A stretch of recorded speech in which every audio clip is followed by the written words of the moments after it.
दिल्ली की सर्द रात थी। सड़कें सूनी, हवा ठंडी और हल्की धुंध फैली हुई। नैना अपनी स्कूटी हॉस्टल की ओर दौड़ा रही थी। चेहरे पर डर साफ झलक रहा था। पीछे से बुलेट मोटरसाइकिल की गड़गड़ाहट लगातार उसका पीछा कर रही थी। उसने स्कूटी की रफ्तार बढ़ाई। हे भगवान, ये आदमी रोज रोज मेरा पीछा करता है। कहीं हॉस्टल पहुंचने से पहले पकड़ ना ले। उसका दिल जोर जोर से धड़क रहा था। अचानक एक काली कार बुलेट के पास आकर रुकी और झटका देते हुए उसे किनारे कर दिया। बुलेट वाला लड़खड़ा गया। कार से उतरी एक लड़की, अनन्या। उसके चेहरे पर गुस्सा था। अनन्या चिल्लाई, अबे ओ कमीने, अगर मेरी दोस्त के पास दोबारा आया तो तेरी बुलेट तोड़ दूंगी, समझा? बुलेट वाला बड़बड़ाता हुआ भाग गया। नैना ने राहत की सांस ली। थ थैंक यू अनन्या, आज अगर तुम नहीं आती तो पता नहीं क्या होता। दोनों हॉस्टल पहुंची। कमरे में पहुंची तो अनन्या ने नैना की आंखों में झांका। तू हमेशा डरती क्यों रहती है? भूल गई तो किसकी बेटी है? नैना ने धीरे से कहा, जानती हूं अनन्या, श्याम किशोर की बेटी हूं, इस शहर का सबसे बड़ा डॉन। मगर सच कहूं तो मैं उनकी पहचान से दूर रहना चाहती हूं। मैं चाहती हूं लोग मुझे मेरी पहचान से जाने, पापा के नाम से नहीं। अनन्या मुस्कुराई। तू अलग है नैना, इसलिए सब तुझसे जलते हैं। पर तू चिंता मत कर, मैं हमेशा तेरे साथ खड़ी रहूंगी। उस रात नैना सोई तो नींद टूटी फूटी थी। वो सोच रही थी, क्या मैं कभी सामान्य जिंदगी जी पाऊंगी जहां लोग मुझे सिर्फ नैना समझें, किसी डॉन की बेटी नहीं? अगली सुबह नैना हॉस्टल की बालकनी में खड़ी थी। ठंडी हवा चल रही थी। उसने सोचा था आज का दिन शांति से गुजरेगा, मगर किस्मत ने और ही खेल खेला था। उसका मोबाइल बजा।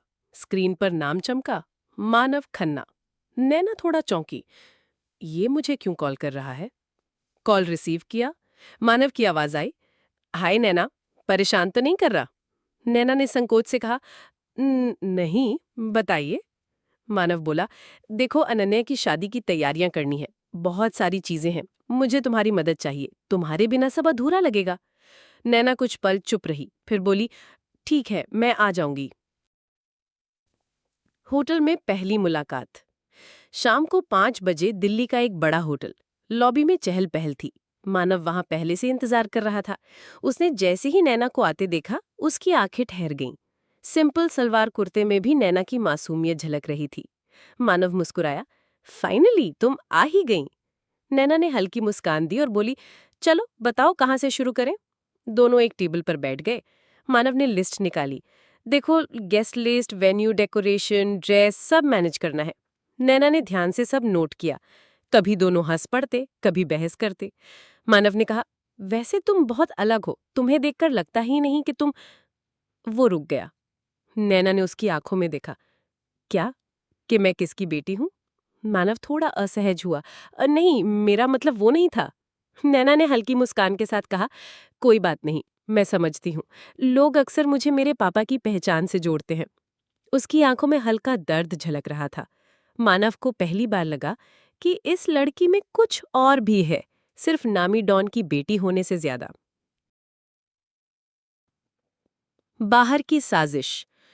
उसी वक्त होटल के बाहर एक जीप में बैठा मन्नू ये सब दिख रहा था।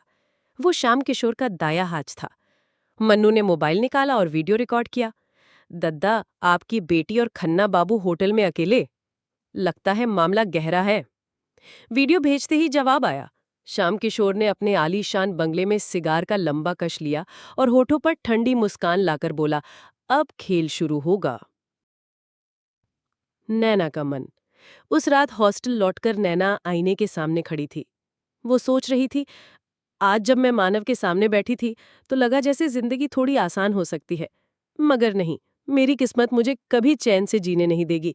पापा की छाया हमेशा मेरे पीछे रहेगी। वो बिस्तर पर लेटी, मगर नींद आंखों से कोसों दूर थी। सुबह का समय था। दिल्ली की भीड़-भाड़ वाली सड़क पर गाड़ियां दौड़ रही थीं। लेकिन एक कमरे में अंधेरा, सन्नाटा और तनाव पसरा हुआ था। मानव ने धीरे-धीरे आंखें खोलीं। वो हिलना चाहता था, पर हाथ-पांव रस्सियों से कसकर बंधे हुए थे। उसकी आवाज गुस्से से कांप रही थी। मानव, कौन है? किसने बांधा मुझे? छोड़ो मुझे, वरना अंजाम बुरा होगा। दरवाजा चर चर की आवाज के साथ खुला। अंदर आया मन्नू। उसके चेहरे पर धूर्त मुस्कान थी। मन्नू, चल दूल्हे राजा, मंडप तैयार है। मानव, ये क्या मजाक है? मैं खन्ना इंडस्ट्रीज का वारिस हूं, तुम्हें अंदाजा भी है तुम किससे उलझ रहे हो?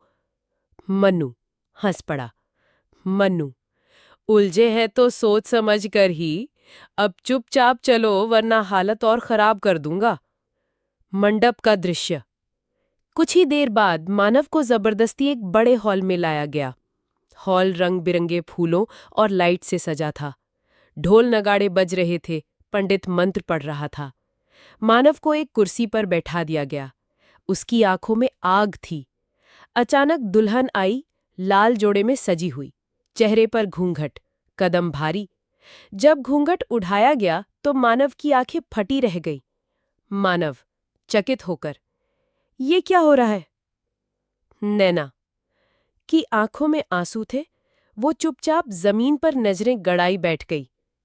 तभी पीछे से भारी आवाज गूंजी, मानव, शादी कर ले, वरना तेरी लाश गंगा में तैरती मिलेगी।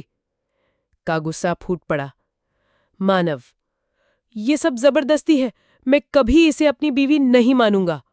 श्याम किशोर ने ठंडी हंसी के साथ कहा, समय सब सिखा देता है, अभी रस्में पूरी कर ले। सिंदूर का पल। पंडित ने मंत्र पढ़ते हुए कहा, अब वर वधू की मांग में सिंदूर भरे। मानव के हाथ कांप रहे थे। वो नैना की ओर देख रहा था जो आंखों से भीगी थी। गुस्से, मजबूरी और बेबसी के बीच उसने सिंदूर उठाया और नैना की मांग में भर दिया। फेरे हुए, शादी पूरी हो गई। ढोल नगाड़ों की आवाज के बीच दोनों की जिंदगियां हमेशा के लिए बदल चुकी थीं। शादी के बाद कमरे में अकेले होने पर मानव का गुस्सा फट पड़ा। मानव, तुमने मेरे साथ ये धोखा क्यों किया? क्यों बर्बाद की मेरी जिंदगी? नैना की आवाज कांप रही थी। ये मेरी मर्जी से नहीं हुआ, पापा ने मजबूर किया। अगर मैं मना करती तो वो तुम्हें मार डालते। मानव ने दांत पीसते हुए कहा, चुप रहो, मेरे लिए तुम सिर्फ नफरत हो। याद रखना, ये शादी मेरे लिए कभी भी सच नहीं होगी। नैना की आंखों से आंसू बह निकले। उसने मन ही मन कहा, हे भगवान, ये कैसी सजा है? मैंने तो सिर्फ सादगी से जीने की चाह रखी थी। सुबह की धूप कमरे में फैल रही थी, मगर कमरे का माहौल भारी और ठंडा था। नैना खिड़की के पास खड़ी थी। उसकी आंखें सूजी हुई थी। रात भर वो रोती रही थी। पीछे से दरवाजा खुला और मानव अंदर आया। उसने नैना को देखा, मगर उसके चेहरे पर कोई नरमी नहीं थी। मानव ने कठोर स्वर में कहा, मत सोचो कि एक रात में सब बदल जाएगा। मेरे लिए तुम सिर्फ एक बोझ हो। नैना ने धीमी आवाज में कहा, मैंने ये सब अपनी मर्जी से नहीं किया। मानव ने हाथ उठाकर उसे रोक दिया। बस, झूठ मत बोलो। तुम्हारे पापा ने मेरी जिंदगी तबाह कर दी और तुम भी उनकी तरह निकली। नैना के दिल में सुई चुभ गई। वो धीरे से बोली, ठीक है, मैं तुमसे कुछ नहीं चाहूंगी, ना तुम्हारा प्यार, ना तुम्हारा साथ। बस मुझे इंसान समझकर थोड़ी इज्जत दे दो। मानव ने ठंडी नजरों से देखा और कमरे से बाहर निकल गया। घर के लोग। मानव की मां सुनीता खन्ना इस शादी से बेहद नाराज थीं। उन्होंने नैना को सामने बुलाया। सुनीता, तुम्हारे पापा ने हमें धमकाकर ये रिश्ता करवाया। मैं तुम्हें कभी बहू नहीं मानूंगी। नैना की आंखें भर आईं। उसने धीमी आवाज में कहा, माँ जी, मैं समझती हूं, मैं बस यहां चुपचाप रहूंगी। सुनीता ने व्यंग से कहा, चुपचाप? देखते हैं कब तक। अकेलापन। दिन गुजरते गए। नैना पूरे घर में होते हुए भी बिल्कुल अकेली थी। किचन में काम करती, पूजा में बैठती, मगर किसी की नजर में उसकी कोई अहमियत नहीं थी। रात को वो अपने कमरे में अकेले बैठकर डायरी लिखती। काश मेरी जिंदगी भी किसी आम लड़की जैसी होती। कॉलेज, दोस्तों की बातें, हंसी मजाक, पर मेरे हिस्से में बस डर और अपमान आया है। पहली दरार। एक दिन बिजनेस मीटिंग के लिए मानव घर लौटा। उसके कपड़े गंदे और चेहरे पर चोट के निशान थे। नैना घबरा गई। वो भागकर पानी और दवा ले आई। नैना, नैना, ये क्या हुआ? किसने मारा? मानव ने गुस्से में बोला, तुम्हें क्या फर्क पड़ता है, मत दिखाओ ये नकली चिंता। नैना का दिल टूट गया। उसने दवा का डिब्बा मेज पर रख दिया और चुपचाप खिड़की की ओर जाकर खड़ी हो गई। मानव कुछ पल उसे देखता रहा। उसके दिल में हल्की सी टीस उठी, मगर उसने खुद को रोक लिया। श्याम किशोर की चाल। उधर श्याम किशोर दूर से सब देख रहा था। वो अपने आदमियों से बोला, मानव मेरी बेटी को अपनाए या ना अपनाए, पर मैं इस शादी का इस्तेमाल करूंगा। अब खन्ना परिवार मेरा मोहरा बनेगा। उसकी आंखों में खतरनाक चमक थी। रात का समय था। बारिश हो रही थी। खिड़की पर पानी की बूंदें टपक रही थी। नैना किताब पढ़ने की कोशिश कर रही थी, मगर उसका मन कहीं और था। वो सोच रही थी, आखिर कब तक ये दूरी रहेगी? क्या कभी मानव का दिल बदलेगा? अचानक दरवाजा जोर से खुला। मानव भीगता हुआ अंदर आया। उसके कपड़े पूरी तरह गीले थे। नैना हड़बड़ा गई। नैना घबराकर, इतनी बारिश में बिना छतरी क्यों निकले? बीमार हो जाओगे। वो तुरंत तौलिया और कपड़े निकालने लगी। मानव ने उसकी तरफ देखा। उसकी आंखों में पहली बार गुस्से से ज्यादा थकान थी, अनचाही नजदीकी। नैना उसके पास आई और बालों से पानी पोंछने लगी। मानव चुपचाप उसे देखता रहा। उसके चेहरे पर मासूमियत थी, आंखों में सच्ची चिंता। मानव का दिल हल्का सा पिघला, मगर उसने जल्दी से खुद को पीछे किया।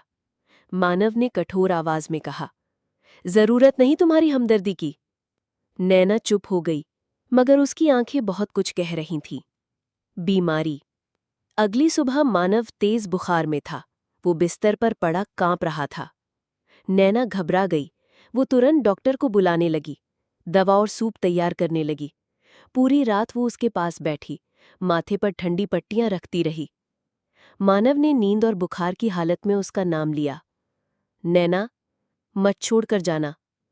नैना की आंखें नम हो गईं। उसने धीरे से उसका हाथ थामा और कहा, मैं यहीं हूं, हमेशा। सुबह की नई किरण। सुबह जब मानव की आंखें खुली तो उसने नैना को अपने पास बैठे देखा। उसके चेहरे पर नींद और थकान साफ थी। पूरी रात उसने जागकर उसकी देखभाल की थी। मानव का दिल पहली बार भारी हुआ। उसने मन ही मन सोचा, क्या मैंने इसे गलत समझा? ये सच में इतनी मासूम है? मगर अगले ही पल उसने खुद को रोक लिया। मानव ने धीमी आवाज में कहा, धन्यवाद, लेकिन इसका मतलब ये मत समझ लेना कि मैं बदल गया हूं। नैना ने हल्की मुस्कान दी और कहा, मैं कुछ उम्मीद नहीं करती, बस इंसानियत निभा रही हूं। नई शुरुआत की हल्की आहट। घर के बाकी लोग अब भी नैना को नापसंद करते थे, लेकिन इस एक रात के बाद मानव की नजरों में उसकी छवि थोड़ी बदलने लगी थी। गुस्से और नफरत के बीच एक हल्की सी दरार पड़ चुकी थी, जहां से मोहब्बत की किरण धीरे धीरे झांकने लगी। पहली मुलाकात की तरह। रविवार की सुबह थी। मानव खिड़की से बाहर देख रहा था। बारिश थम चुकी थी, आसमान साफ था। नैना चाय लेकर आई। उसने संकोच से कप सामने रखा और बोली, लीजिए, अदरक वाली चाय बनाई है, शायद अच्छा लगे। मानव ने अनजाने में कप थाम लिया। पहली घूंट लेते ही उसे बचपन की याद आ गई, जब उसकी माँ बारिश के दिनों में बिल्कुल ऐसी ही चाय बनाती थी। उसने नैना की तरफ देखा। पहली बार आंखों में गुस्सा नहीं, बल्कि हल्की सी हैरानी थी। मानव धीरे से, तुम्हें कैसे पता मुझे कैसी चाय पसंद है? नैना मुस्कुराई और कहा, नजर रखती हूँ। नफरत करते हो, पर आदतें तो देख ही सकती हूँ। मानव चुप हो गया। उस पल में दोनों के बीच एक अजीब सी खामोशी थी, जो बोझिल नहीं बल्कि नर्म थी। नजदीकी का लम्हा। शाम को जनरेटर में खराबी आ गई और पूरे घर की लाइट चली गई। अंधेरे में नैना सीढ़ियों से उतर रही थी कि अचानक फिसल गई। मानव ने झट से उसे पकड़ लिया। दोनों बेहद करीब आ गए। नैना की सांसें तेज थीं और मानव की आंखों में पहली बार अपनापन झलक रहा था। नैना धीरे से, अगर आप न होते तो मैं गिर जाती। मानव हल्की मुस्कान के साथ, कभी कभी मैं भी सही समय पर सही जगह होता हूँ। उस पल दोनों की आंखें मिल गईं। अंधेरे में दिल की धड़कनें साफ सुनाई दे रही थीं। साजिश का खेल। उधर श्याम किशोर अपने आदमियों के साथ शराब के गिलास में हंसते हुए बोला, मानव और नैना चाहे जितना करीब आ जाएं, मैं उन्हें चैन से जीने नहीं दूंगा। ये शादी मेरे लिए एक सौदा है और सौदे पूरे करने के लिए मैं किसी भी हद तक जा सकता हूँ। उसने अपने गुंडों को आदेश दिया, खन्ना के बिजनेस पर हमला करो। उन्हें समझना होगा कि अब दिल्ली का मालिक सिर्फ श्याम किशोर है। आने वाला तूफान। अगले दिन खन्ना इंडस्ट्रीज के एक गोदाम में आग लगा दी गई। पूरा परिवार दहशत में था। पुलिस आई, मगर सबको पता था कि इसके पीछे कौन है। मानव गुस्से से फट पड़ा। उसने नैना के सामने कस्में खाईं। तुम्हारे बाप ने मेरी जिंदगी बर्बाद कर दी थी, अब मेरे बिजनेस को भी जलाना चाहता है। मैं उसे बख्शूंगा नहीं। नैना रो पड़ी। प्लीज पापा को छोड़ दीजिए, मैं सब संभाल लूंगी। मैं खुद उनसे बात करूंगी। मानव ने उसकी तरफ देखा। उसकी आंखों में आंसू थे और उसी पल पहली बार उसे लगा कि नैना सच में मासूम है, वो इस गुनाह में शामिल नहीं। दिल का पहला इकरार बिना शब्दों के। रात को नैना अपने कमरे में रो रही थी। मानव धीरे धीरे अंदर आया। उसने कुछ नहीं कहा, बस चुपचाप उसके आंसू पोंछ दिए। नैना ने उसकी तरफ देखा। उसकी आंखों में नफरत नहीं थी, बल्कि एक अजीब सा अपनापन था। शब्दों की जरूरत ही नहीं थी। उस पल दोनों के बीच कुछ बदल चुका था। रात की खामोशी में नैना छत पर बैठी थी। आसमान में चांद पूरा था, लेकिन उसके दिल में बेचैनी थी। मानव उसके पास आया और चुपचाप बैठ गया। कुछ देर दोनों चुप रहे। फिर मानव ने धीमी आवाज में कहा, तुम्हारे साथ जो भी हुआ, शायद उसमें तुम्हारी गलती नहीं थी। नैना ने हैरानी से उसकी तरफ देखा। क्या आप सच कह रहे हैं? पहली बार आपकी आवाज में नफरत नहीं है। मानव ने गहरी सांस ली। शायद मैंने तुम्हें हमेशा गलत समझा। तुम्हारी आंखों में डर नहीं, सच्चाई है। नैना की आंखें भर आईं। अगर आप चाहें तो मैं ये रिश्ता निभा सकती हूँ। उस पल दोनों के बीच पहली बार मोहब्बत का इकरार हुआ, बिना किसी शब्द के, सिर्फ खामोशी और नजरों से। प्यार का पहला रंग। अगले कुछ दिनों में मानव का बर्ताव बदलने लगा। वो अब से नैना से सख्त लहजे में नहीं बोलता था। कभी उसके लिए फूल ले आता, तो कभी उसकी पसंद का गाना सुन लेता। घर वालों ने भी नोटिस किया, लेकिन सब चुप रहे। बस अंदर ही अंदर उन्हें शक था कि कहीं ये रिश्ता सच में मजबूत ना हो जाए। इधर श्याम किशोर को ये खबर लग चुकी थी कि मानव और नैना एक दूसरे के करीब आ रहे हैं। उसका गुस्सा फूट पड़ा। ये रिश्ता, मेरी बेटी और मेरे दुश्मन के बीच का रिश्ता, कभी कामयाब नहीं होगा। उसने एक नई चाल चली। उसके आदमियों ने रात के अंधेरे में नैना का अपहरण कर लिया। काली रात। नैना को एक सुनसान गोदाम में बांध दिया गया। श्याम किशोर उसके सामने आया और बोला, तू मेरी बेटी है, मगर तूने मेरी इज्जत मिट्टी में मिलाई। अगर मानव को चुनोगी तो तुझे मेरे हाथों मरना पड़ेगा। नैना रोते हुए बोली, पापा, आप गलत कर रहे हैं। मोहब्बत गुनाह नहीं है। श्याम किशोर ने ठंडी हंसी हंसी, गुनाह तो वो है जिसने मेरे खिलाफ जाने की हिम्मत की। उधर मानव को जैसे ही नैना के गायब होने की खबर मिली, उसका खून खोल उठा। पहली बार उसके दिल ने पुकारा, नैना को कुछ हुआ तो मैं खुद को माफ नहीं कर पाऊंगा। वो अकेला ही गाड़ियों का काफिला लेकर श्याम किशोर के ठिकाने की तरफ निकल पड़ा। बारिश हो रही थी, बिजली चमक रही थी। उसकी आंखों में गुस्सा और प्यार दोनों थे। अंधेरी रात का गोदाम। सुनसान इलाके में एक पुराना गोदाम था। चारों तरफ घुप अंधेरा और बीच बीच में कुत्तों के भौंकने की आवाजें। अंदर नैना रस्सियों से बंधी थी, उसका चेहरा आंसुओं से भीगा हुआ। श्याम किशोर अपने आदमियों के बीच बैठा शराब पी रहा था। उसकी आंखों में पागलपन था। आज मानव यहां आएगा और आज उसका खेल खत्म हो जाएगा। बारिश में भीगती हुई काली गाड़ी गोदाम के बाहर आकर रुकी। मानव उतरा। उसके चेहरे पर गुस्से और डर का मिश्रण था। उसकी आंखों में सिर्फ एक ही चीज थी, नैना को बचाना। उसने चारों तरफ नजर दौड़ाई और हाथ में पिस्तौल कस ली। नैना, मैं आ गया हूं। जैसे ही उसने गोदाम में कदम रखा, 4 गुंडों ने उस पर हमला कर दिया।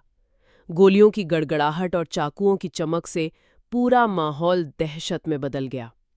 मानव ने छुपते छुपाते जवाबी फायरिंग की। 2 गुंडे गिर पड़े, बाकी भाग खड़े हुए।